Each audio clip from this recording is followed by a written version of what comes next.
Hello and welcome to Doubles and Trebles. It's another racing edition here on the channel. I'm Matt Pieman Hill and I'm joined by Adam Smith. We're going to be giving you a quick Guineas anti-post update. Now, we have done our full Guineas previews for the 2000 and the 1000 Guineas. They were very popular last year and they've already been up this year and been viewed. But if you haven't seen them, do go and check them out. We did film them a couple of weeks ago before any trials actually take place. So we have actually since had the Craven meeting at Newmarket and we've had a Newbury meeting already under our belt. So plenty of clues on offer for the Guineas. So it seemed like a good time to take stock again with about a fortnight to go until race weekend. So we'll start with the 2000 Guineas, Adam. We saw the long-term anti-post favourite in action in Native Trail. I thought he was pretty impressive, to be honest. Long odds on and kind of doing what you want a long odds on favourite to do, winning by 3.5 lengths, never really in any kind of danger. That's 5 starts unbeaten now for Native Trail and a course and distance winner as well. So it looked $1 million to me and he's 11-8. What's not to like?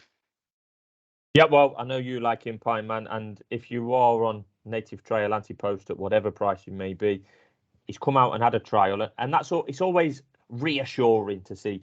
I know over the years that Aidan O'Brien has got this record of winning the Guineas, brilliant, but going there first time up with a horse. I mean, the list is basically endless. Camelot, Glen Eagles, Churchill, Magna Grecia, Saxon Warrior. I've probably missed one, but that's 5 in the last 10 years where he's gone straight to the Guineas and won. But it is reassuring that you get to see one of the leading lights in Native Trail taking a trial. We have all this rubbish about race course gallops and etc. But he's been out there, he's done it.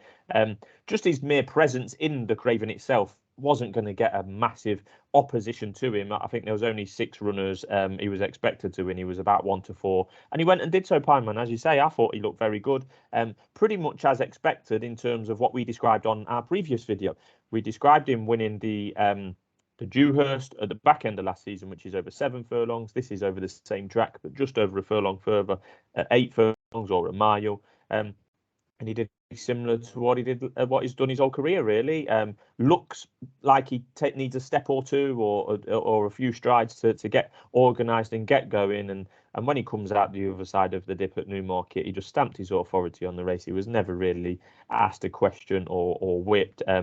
And yeah, he's been cut in. I think he was, when we was doing our preview a couple of weeks ago, he was in the region of 3-1, 7-2. He's basically halved in price. He's 6-4 best price now. And yeah, he's without any question the one to beat. Luxembourg, the O'Brien horse that I like, or stablemate Caribus, are going to have to do something pretty special to beat Native Trail in the 2000 Guineas in a couple of weeks' time. They might be special horses. I have already predicted that between the 3 of them, Luxembourg, Caribus and Native Trail, I think they'll win a load of good races this year. And they'll possibly race against each other a few times and have different results a few times. But they're going to have to be pretty special to get past Native Trail, and I cannot wait. This is not just, I don't just blow smoke, Pieman, for the sake of it. I've said, and I will say again, that the 1000 Guineas isn't that exciting this year. But the 2000 Guineas this year looks a cracker, and I've never looked forward to the race as much as this for a long time. I know you were very keen on all 3 horses the last time we spoke. You did have a little bit of a feeling for Luxembourg. Having seen Native Trail out again and been so impressive, do you think that you were talking about maybe a value player, Luxembourg being the bigger price? Have you changed at all on that? Yeah, no, I think that's a fair question. The answer is muddy. It's probably yes. So if I was starting the race again now, so 2 weeks ago when we spoke, Pieman, if we were starting the race on that day and you were saying, if you're having a bet now, who would it be? It would have definitely been Luxembourg. There's no doubt about that, and I'll stick by that. If you're asking me again now, given the evidence we've seen from Native Trail, looking pretty much better than ever. He does look $1 million going around the paddock. He's a big bull of a horse, and he looks the one ready for May the 1st or the last day of April, whatever it is. Yeah. He looks the one ready. So if we start afresh now and we start from scratch and you were to say, where would you put your money now? I would say it's probably a little bit of fence sitting. I would probably say wait to the day and see if you can get Luxembourg each way at 5-1. Now, that is not very punchy from me. Oh, it's not very ambitious. It's not very ambitious, but I think Luxembourg is immensely talented and he's coming from the stable that have got an incredible record, as I've already outlined. It's not very ambitious. I don't ever get put off by a price personally. I've put up 50-1 shots on this channel. Not that they've won, but that's what I'd be thinking right now. Yeah, to be fair. Yeah. Okay, fair enough then. Was there anything else at Newmarket, Newbury, maybe even Newcastle that caught your eye? Maybe comes into the reckoning for this race. Yep. So they have a couple of trials at the Craven meeting. The Craven itself, as we've noted, and the European Free Handicap that was won by another Godolphin horse, New Science. He's very unlikely to be going to the Guineas. So the short answer to the other Newmarket races is no. In terms of Newbury, we saw the Greenham, which was a race famously won by Frankel a few years ago. That obviously went on to win the 2000 Guineas. That was won by Perfect Power. He was a Group 1 winner last year, two-time Group 1 winner last year over 6 furlongs. So they're definitely coming into this season with a big question mark. Will he stay a mile? We don't quite know the answer to that yet because they tested the water at Newbury over the weekend over 7 furlongs. He was clearly ridden with 7 furlongs in mind. And as a result, that could have made him quite vulnerable. I think when horses are ridden for the trip, I thought it happened last year with Alcohol Free. It's often to their disadvantage, and their opponents on the day can take advantage of it. Frankie Dettori tried to take advantage of Perfect Power's question mark over at the weekend aboard Angel Blur. He went out in front, and to be honest, Perfect Power never looked like getting beat. I thought it was the perfect race for Perfect Power from start to finish. Won with all sorts of ease, travelled really well. Couple of taps from Christophe Soumillon. Went clear. He was eased towards the line. There is a lot to like it. If you take that performance in isolation without thinking about the 2000 Guineas, Perfect Power, like I say, two-time Group 1 winner last year, is a very, very exciting horse. He probably will run in the Guineas, but I think he's going to find one or two too good over the mile trip. He might technically stay a mile, but would he stay a mile well enough to beat the horses I've mentioned at the top of the market? I think the answer is no. It's well worth having a try. He definitely has a different element to the race. But if he doesn't quite stay a mile, we know what he can do. He can always drop back and look at Royal Ascot for the 6 furlong race, the Commonwealth Cup. There's nothing wrong with having a go. I think it's ideal and the right thing that he should be doing. But it's quite split opinion in the market. Perfect Power is anything between 8-1 and 14-1 as we speak. He'd have half a chance in a normal year, despite the question marks over his stamina. But this is not a normal year. I think the top 3 are all very good. Is there an element with the split opinions of the prices, perhaps that there could be an each way angle of you know what you're getting with Perfect Power? He may pick up the pieces if a couple of these bomb out kind of thing. Yeah, more than possible, Pimer. More than possible. I mean, William Miller in there at 14-1 top price as we speak. The general price is 10-1, but they've got people like Bet Victor and Paddy Power taking a more conservative view at 8-1. So that is quite a big difference in opinion.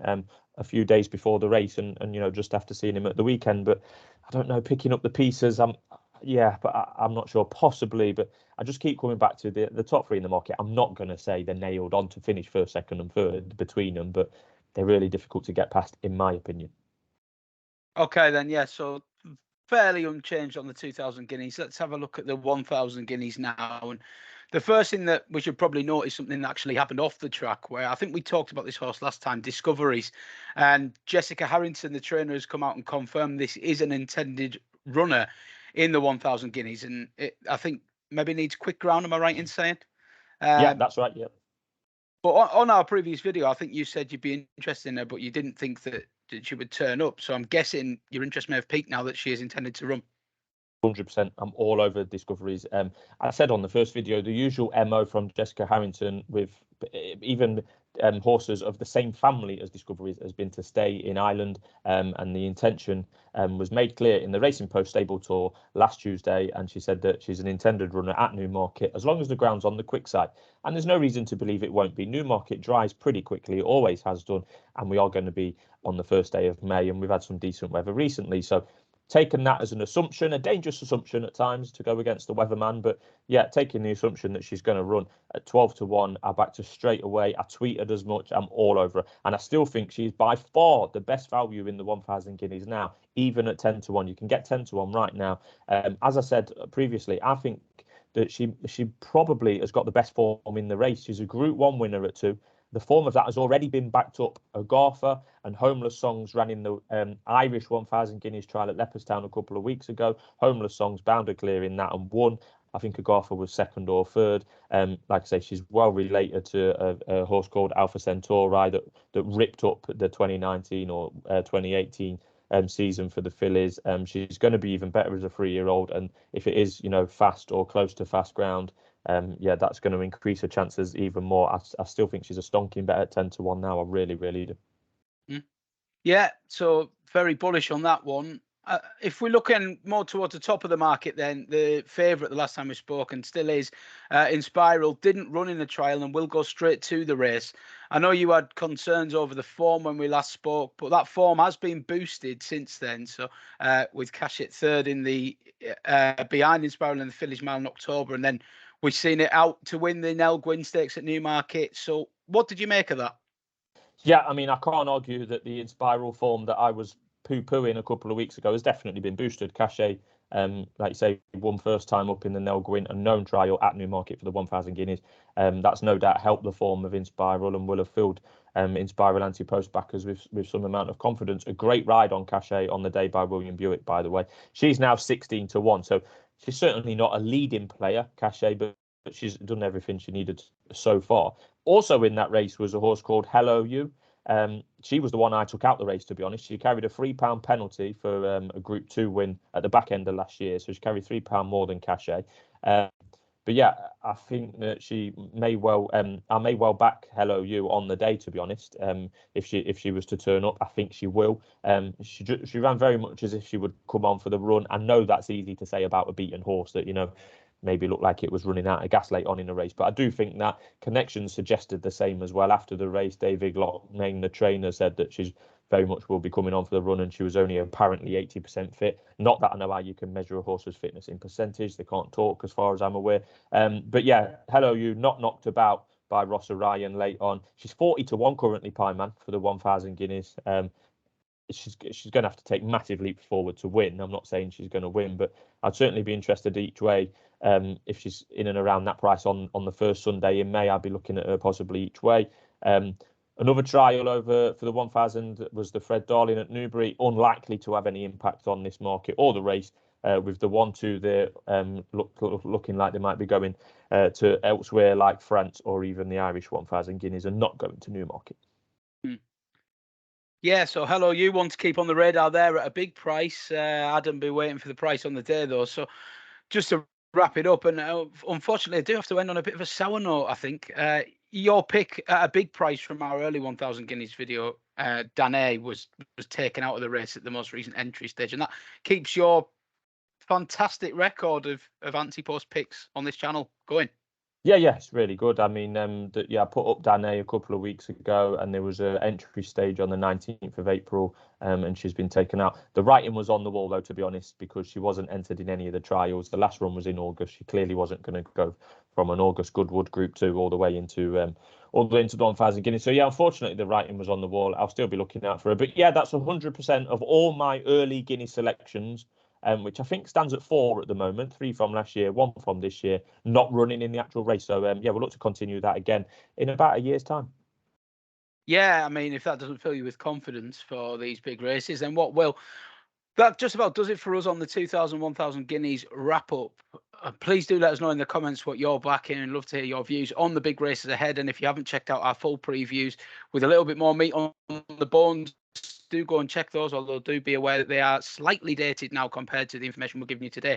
We will be back again before race day with another update, I'm sure. Not too long to go now. Let us know who you're backing, and we'll see you again very soon. Thanks for watching.